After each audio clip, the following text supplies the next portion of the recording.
ಮತ್ತು ಆರೋಗ್ಯ ಸಮಸ್ಯೆ ಅಂತ ಬಂದಾಗ ನೋಡಿ, ಸೂರ್ಯ ಕೂಡ ಅಲ್ಲೇ ಇರ್ತಾರೆ. ಸೂರ್ಯ ಮತ್ತು ಬುಧ ಮತ್ತು ಕುಜ ಅಲ್ಲೇ ಇದ್ದಾಗ ನರಗಳ ಪ್ರಾಬ್ಲಮ್ ಏನಿರುತ್ತೆ, ನಮ್ಮ ನರಗಳ ಪ್ರಾಬ್ಲಮ್ಮು ಅದು ಅತಿ ಹೆಚ್ಚಾಗ್ತಾ ಹೋಗೋದು. ಕಾಲು ನೋವು ಬರೋದು, ಕೈ ನೋವು ಬರೋದು, ಅದಕ್ಕೋಸ್ಕರ ಹಾಸ್ಪಿಟಲ್ಗೆ ಹೋಗೋದು, ಹಾಸ್ಪಿಟ್ಲಲ್ಲಿ ತೋರಿಸ್ಕೊಳ್ಳೋದು, ಹಾಸ್ಪಿಟ್ಲಿಗೆ ಖರ್ಚು ಮಾಡೋದು, ಅನಾವಶ್ಯಕವಾಗಿ ದುಡ್ಡನ್ನು ಖರ್ಚು ಮಾಡೋದು.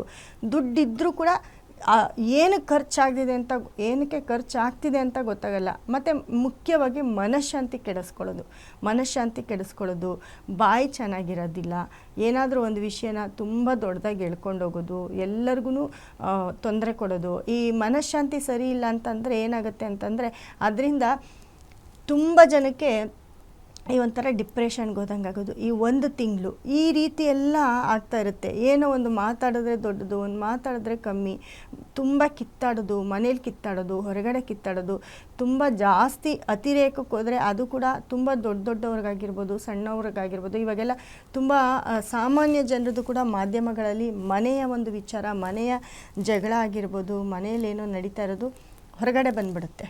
ಅದನ್ನು ಎಲ್ಲೋ ಒಂದು ಕಡೆ ಇವಾಗ ಸೀರಿಯಲ್ ಥರ ಟಿವಿಗಳಲ್ಲಿ ನೋಡೋದಾಗಿದೆ. ಹೌದು ಹೌದು, ಒಂದಿಷ್ಟು ಜಗಳ ಆದ್ರೆ ಕೂಡ ತುಂಬಾ ವೈರಲ್ ಆಗಿ ನೋಡೋ ಅಂತ ಪರಿಸ್ಥಿತಿ ಬಂದಿದೆ. ಆ ರೀತಿ ಕೂಡ ಆಗ್ಬಹುದು. ಕುಂಭರಾಶಿಯವರು ತುಂಬಾ ಕೇರ್ಫುಲ್ ಆಗಿರ್ಬೇಕಾಗತ್ತೆ. ಅದರಲ್ಲೂ ಶತಭಿಷ ನಕ್ಷತ್ರ, ಧನಿಷ್ಠ ನಕ್ಷತ್ರ, ಉತ್ತರಾಷಾಢ ನಕ್ಷತ್ರದವರು, ತುಂಬ ಉತ್ತರಭದ್ರ ನಕ್ಷತ್ರದವರು ತುಂಬ ಕೇರ್ಫುಲ್ ಆಗಿರ್ಬೇಕಾಗುತ್ತೆ.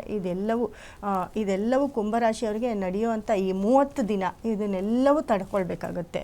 30 ದಿನ ಇಷ್ಟು ತುಂಬ ಪ್ರಾಬ್ಲಮಲ್ಲಿ ಇರ್ತಾರೆ. ಸದ್ಯಕ್ಕೆ ಒಂದು ತಿಂಗಳು ಸರಿ ಇಲ್ಲ, ಒಂದು ತಿಂಗಳು ಇದೇ ಆಗಿರುತ್ತೆ. ಸೊ ಆದಷ್ಟು ಹುಷಾರಾಗಿರ್ಬೇಕು.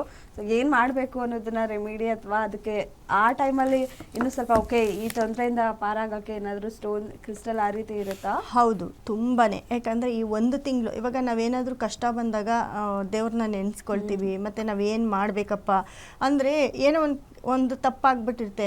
ಇದನ್ನು ಸರಿ ಮಾಡ್ಕೊಳಕ್ಕೆ ನಾವೇನು ಮಾಡಬೇಕು? ದೇವ್ರ ಮೊರೆ ಹೋಗ್ತೀವಿ. ಯಾಕೆ ಹಿಂಗಾಯಿತು, ಯಾಕೆ ಈ ಥರ ಆಯಿತು ಅಂತ ನಮ್ಮನ್ನು ನಾವು 100 ಸತಿ ಪ್ರಶ್ನೆ ಮಾಡ್ಕೊಳ್ತಾ ಇರ್ತೀವಿ. ಒಂದು ಸತಿ ಇಲ್ಲ. ಆ ಪ್ರಶ್ನೆ ಮಾಡ್ಕೊಂಡು ಅದಕ್ಕೆ ಉತ್ತರ ಸಿಕ್ತಿದ್ದಾಗ ಎಲ್ಲೋ ಒಂದು ಕಡೆ ನಮಗೆ ನಾವು ತುಂಬಾ ಅಂದರೆ ನಮಗೆ ನಾವು ಕುಗ್ತಾ ಹೋಗ್ತೀವಿ.